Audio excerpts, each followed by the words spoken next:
আবারও আপনাদের কাছে পাশের সাথে ছোট্ট গল্প নিয়ে আজকে সরাসরি গল্প চলে যাচ্ছি। যাদের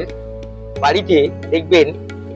নানা রকমের রোগ অসুখ লেগে থাকে বা ভূত পেতের সমস্যা থাকে, বা মনে হচ্ছে কেউ কোনো জিন বা ভূত পেত আপনাদের বাড়ি কারোর উপরে চেপে আছে, বা কোনো বাচ্চা আপনাদের সন্তান কথা শুনতে চাইছে না, যেদিন যেই সময়